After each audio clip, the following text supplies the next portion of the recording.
जय हिंद। नमस्कार साथियों, आप सभी लोगों का मोस्ट वेलकम है आज के इस नए क्लास में। साथियों, आज के इस क्लास में हम सभी लोग जो है पढ़ने वाले हैं बीएसएससी कार्यालय परिचारी भर्ती 2025 के एग्जाम के लिए मोस्ट इम्पोर्टेंट प्रीवियस ईयर के क्वेश्चन को, जो कि साथियों आपके बीएसएससी कार्यालय परिचारी भर्ती 2025 के एग्जाम के लिए ये सभी क्वेश्चन काफ़ी इंपॉर्टेंट क्वेश्चन हैं। तो आप सभी लोग जो इस क्लास को बिल्कुल अच्छी तरीके से लास्ट तक देखिएगा और इस क्लास में दिए जाने वाले इन सभी क्वेश्चन को आप अच्छे से जरूर याद कर लीजिएगा, जिससे कि आप जो है अपने एग्जाम में सभी क्वेश्चन को आसानी तरीके से बना पाएंगे। तो चलिए साथियों, क्लास को स्टार्ट करते हैं। उनसे पहले यदि आप इस चैनल पे पहली बार जुड़ रहे हैं तो साथियों आप जो है इस चैनल को सब्सक्राइब कर लीजिए और सब्सक्राइब करके आप ऑल नोटिफिकेशन को भी ऑल पे दबा लीजिएगा, जिससे कि जब भी कोई नई क्लास हो सबसे पहले क्लास का नोटिफिकेशन आपके पास पहुंच सके। तो आप इस चैनल को सब्सक्राइब कर लीजिए, साथ ही साथ आप जो है इस क्लास को भी साथियों लाइक जरूर कर लीजिएगा। तो चलिए क्लास को स्टार्ट करते हैं और देखिएगा साथियों क्वेश्चन क्या है। साथियों क्वेश्चन है कि भारत में बॉक्साइट का दो प्रमुख यहाँ पे उत्पादक राज्य कौन सा है। साथियों ये सभी क्वेश्चन जो है ना काफ़ी इंपॉर्टेंट और सिलेक्टेड क्वेश्चन लिए गए हैं, जो कि आपके पेपर में साथियों 100% ये सभी क्वेश्चन आपको देखने को मिलेंगे। आप अच्छे से इन प्रश्न को याद कर लीजिएगा और बताइएगा कि भारत में बॉक्साइट का दो प्रमुख यहाँ पर उत्पादक राज्य कौन सा है। तो याद रखेंगे साथियों, झारखंड और आंध्र प्रदेश होगा, याद रखेंगे। चलिए आगे बढ़ते हैं और अगला क्वेश्चन देखेंगे साथियों। क्वेश्चन है कि निम्नलिखित में से कौन सी एक समिति पंचायती राज संस्था से संबंधित नहीं है। चलिए बताएंगे साथियों, निम्नलिखित में से कौन सी एक समिति पंचायती राज संस्था से संबंधित नहीं है। तो यहाँ पे इस क्वेश्चन का आपका सही जवाब जो है ऑप्शन साथियों बी हो जाएंगे, बलवंत राय मेहता समिति, जो कि पंचायती राज संस्था से संबंधित नहीं है। ऑप्शन बी सही जवाब होगा। आगे देखिएगा, प्रश्न है कि आत्मनिर्भरता किस पंचवर्षीय योजना का मुख्य उद्देश्य था। चलिए बताएंगे साथियों कि आत्मनिर्भरता किस पंचवर्षीय योजना का मुख्य उद्देश्य था। तो याद रखेंगे साथियों, आत्मनिर्भरता किस पंचवर्षीय योजना का मुख्य उद्देश्य था। तो आप लोग बताएंगे साथियों, सातवीं पंचवर्षीय योजना का उद्देश्य है। ऑप्शन सी सही जवाब है, सातवीं पंचवर्षीय योजना होगा। आगे देखिएगा, प्रश्न दिया गया है कि यदि कोई पिंड हस्तांतरण गति में वक्रीय पथ पर गति करता है तो यह गति क्या कहलाएगी।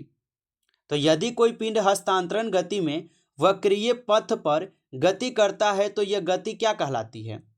तो यहाँ पर आप सभी लोग बताएंगे दोलन गति कहलाती है। ऑप्शन बी होगा, दोलन गति कहलाती है। आगे देखिए, प्रश्न यहाँ पर है निम्नलिखित में से खरीफ फसल का यहाँ पे उदाहरण कौन सा है। ये सभी क्वेश्चन साथियों काफ़ी इंपॉर्टेंट क्वेश्चन है, जो कि आपके पेपर में पूछे जाएंगे। आप अच्छे से इनको याद रखिएगा, 100% ये सभी क्वेश्चन पूछे जाएंगे। और बताइएगा निम्नलिखित में से कौन खरीफ फसल का यहाँ पे उदाहरण नहीं है, सॉरी उदाहरण है साथियों। तो यहाँ पे खरीफ फसल का उदाहरण हो जाएंगे जौ। ऑप्शन बी करेंगे सही जवाब, जौ हो जाएगा। आगे देखिएगा, यहाँ पे आपका प्रश्न है राज्यसभा के सदस्यों की जो अधिकतम संख्या है क्या है। तो राज्यसभा के सदस्यों की अधिकतम संख्या कितनी है। तो राज्यसभा के सदस्यों की अधिकतम संख्या हो जाएंगे आपके कितना।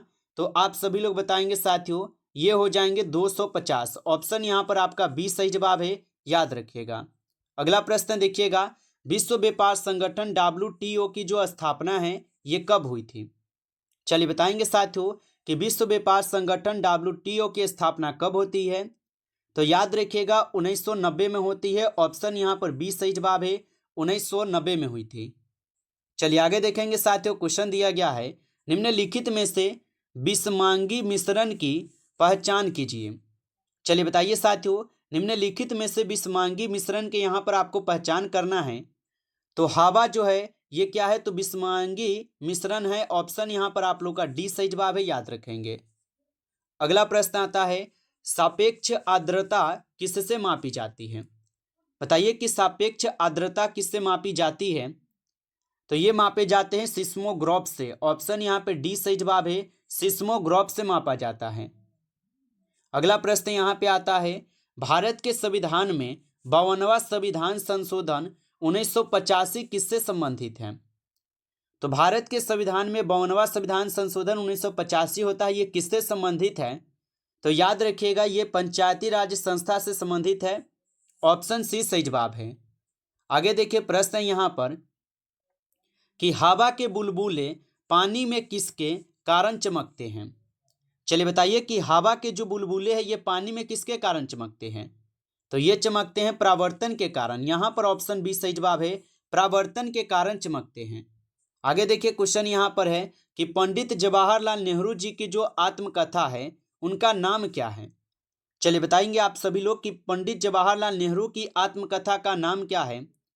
तो यहाँ पे आप सभी लोग याद रखेंगे द आइडिया ऑफ इंडिया होगा। यहाँ पर ऑप्शन सी सही जवाब है, याद रखेंगे।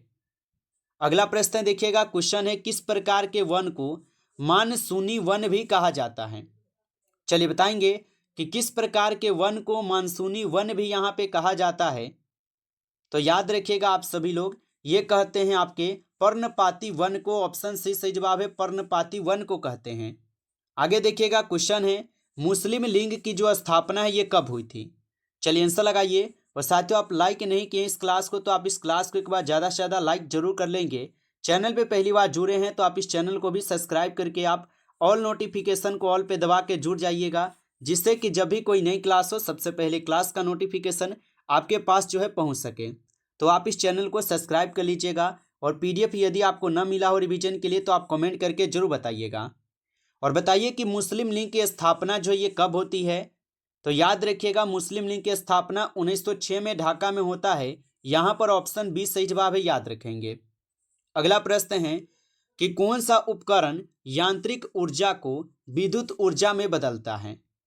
चलिए बताइए कि कौन सा उपकरण है जो कि यांत्रिक ऊर्जा को विद्युत ऊर्जा में बदलता है।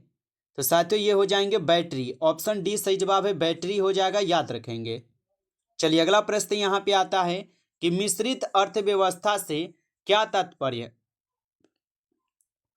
तो मिश्रित अर्थव्यवस्था से क्या तात्पर्य है। तो याद रखेंगे मिश्रित अर्थव्यवस्था से यहाँ पे तात्पर्य है केवल सरकार का कार्य करना। ऑप्शन बी सही जवाब है, केवल सरकार का ही कार्य करना। अगला क्वेश्चन है कि लॉन्ग वॉक टू फ्रीडम जो है ना ये किसकी आत्मकथा है। चलिए बताएंगे कि लॉन्ग वॉक टू फ्रीडम किसकी आत्मकथा है। तो साथियों ये आत्मकथा पंडित जवाहरलाल नेहरू जी के है। ऑप्शन डी सही जवाब है, याद रखिएगा।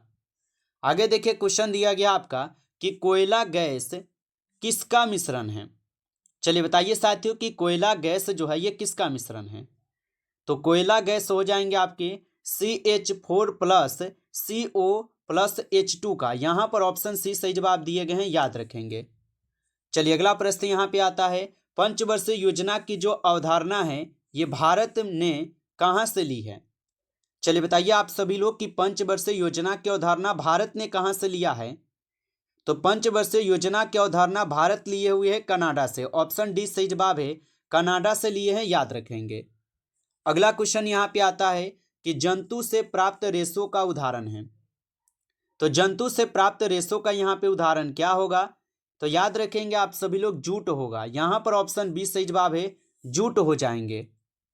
अगला क्वेश्चन देखेंगे, क्वेश्चन है आकाश का रंग जो है ना नीला क्यों दिखाई देता है।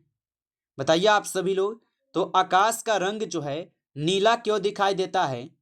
तो याद रखेंगे आप सभी लोग, तो आकाश का रंग नीला दिखाई देता है प्रकाश के परिकर्णन के कारण। ऑप्शन सी सही जवाब है, याद रखेंगे। अगला प्रश्न यहाँ पे आता है भारत में कितने राज्य में द्विसदनीय विधायिका है। तो भारत में कितने राज्य में द्विसदनीय विधायिका होगा। तो यहाँ पे इस क्वेश्चन का आप सही जवाब ऑप्शन बी करेंगे, 8 राज्यों में। ऑप्शन बी सही जवाब है, 8 राज्यों में। आगे देखिए क्वेश्चन है कि यहाँ पे GDP में सबसे कम योगदान जो है किस क्षेत्र का है। चलिए बताइए कि GDP में सबसे कम योगदान किस क्षेत्र का है। तो GDP में सबसे कम योगदान हो जाएंगे तृतीय क्षेत्र सेवा का। ऑप्शन सी सही जवाब है, याद रखेंगे। अगला प्रश्न है कि साइमन कमीशन जो है ये भारत कब आया था। चलिए बताएंगे साथियों कि साइमन कमीशन भारत कब आए थे। तो साइमन कमीशन 1928 में भारत आए थे। ऑप्शन बी यहाँ पे आपका सही जवाब हो जाएंगे, 1928 में आए थे। अगला प्रश्न यहाँ पे आता है भारत के संविधान में सर्वोच्च न्यायालय की व्यवस्था किससे प्रेरित है। चलिए बताइए कि भारत के संविधान में सर्वोच्च न्यायालय की व्यवस्था किससे प्रेरित है। तो याद रखिएगा स्वतंत्र एवं शक्तिशाली संस्था से है। ऑप्शन सी सही जवाब है, स्वतंत्र एवं शक्तिशाली संस्था से होगा। अगला क्वेश्चन देखेंगे। क्वेश्चन है निजवाचक सर्वनाम का यहाँ पे प्रयोग जो है किस वाक्य में हुआ था। तो निजवाचक सर्वनाम का प्रयोग किस वाक्य में हुआ है, तो याद रख लीजिएगा निजवाचक सर्वनाम का प्रयोग जो है ये आपके वह कौन में है। ऑप्शन यहाँ पर बी करेंगे सही जवाब, वह कौन है। आगे देखिए क्वेश्चन यहाँ पर है आपका। क्वेश्चन है कि निरर्थक का यहाँ पे सही संधि विच्छेद क्या है। तो निरर्थक का यहाँ पे सही संधि विच्छेद क्या होगा, तो निह जोर अर्थक हो जाएंगे। यहाँ पर ऑप्शन सी सही जवाब है, निह जोर अर्थक होगा। आगे देखिए क्वेश्चन है यहाँ पर कि लरकपन किस प्रकार की संज्ञा है। बताइए कि लरकपन किस प्रकार की संज्ञा होगा। तो लरकपन हो जाएंगे आपके भाववाचक संज्ञा। ऑप्शन सी करेंगे सही जवाब साथियों, भाववाचक संज्ञा होगा। अगला प्रश्न है यहाँ पर कि अनुज शब्द को स्त्रीवाचन बनाने के लिए कौन सा यहाँ पे प्रत्यय जोड़ेंगे। तो अनुज शब्द को स्त्रीवाचक बनाने के लिए कौन सा यहाँ पे प्रत्यय जोड़ेंगे, तो आप सभी लोग बताएंगे इसमें आ प्रत्यय को जोड़ेंगे। ऑप्शन सी सही जवाब है, आ प्रत्यय। आगे देखिए क्वेश्चन है यहाँ पर कि कान काटना मुहावरे का यहाँ पे सही अर्थ क्या है। तो कान कटना मुहावरे का सही अर्थ होता है यहाँ पर नुकसान पहुंचाना। ऑप्शन सी सही जवाब है, नुकसान पहुंचाना। नमस्कार साथियों, इस क्लास में टॉप 30 क्वेश्चन थे जो कि काफ़ी इंपॉर्टेंट क्वेश्चन थे ये सभी क्वेश्चन। साथियों यदि आपको क्लास अच्छा लगा हो तो आप जो इस क्लास को ज़्यादा से ज़्यादा लाइक कर लेंगे। चैनल पे पहली बार जुड़े हैं तो आप इस चैनल को सब्सक्राइब कर लीजिएगा। सब्सक्राइब करके आप ऑल नोटिफिकेशन कॉल पे दबा लीजिएगा, जिससे कि जब भी कोई नई क्लास हो सबसे पहले क्लास का नोटिफिकेशन आपके पास पहुँच सके। तो आप इस चैनल को भी सब्सक्राइब जरूर कर लीजिएगा। चलिए फिर मिलते हैं आपसे एक नेक्स्ट टॉपिक के साथ नेक्स्ट क्लास में। तब तक के लिए जय हिंद, जय भारत।